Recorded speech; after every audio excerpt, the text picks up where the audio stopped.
mi var? Ben mi öyle görüyorum, yoksa bu gece çal yine aynı plağı çal. Benden götürüyor seni sanki döndükçe. Gel bir daha dinleyelim, kal. Hasrette sevmeyi öğreniriz belki de. Çal yine aynı plağı çal. Ayrılığın şarkısı sanki dinledikçe. Bir gün beni değişirsen bir başkasına, bir gün beni terk edersen yalnızlığıma.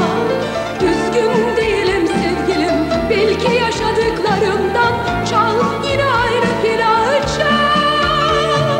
Bir gün beni değişirsen bir başkasına, bir gün beni terk edersen yalnızlığıma.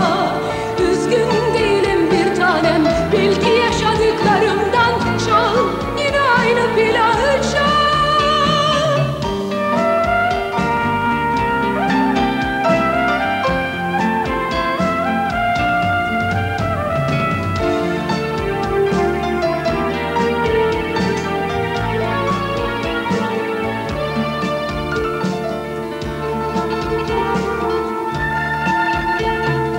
Gözlerinde bir hasret mi var?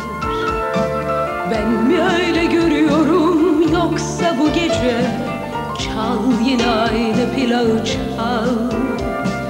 Benden götürüyor seni sanki dinledikçe.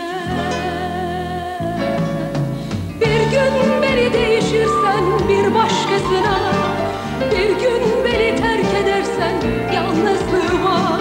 Üzgün değilim sevgilim, bil ki yaşadıklarımdan çal yine aynı plağı çal. Bir gün beni değişirsen bir başkasına,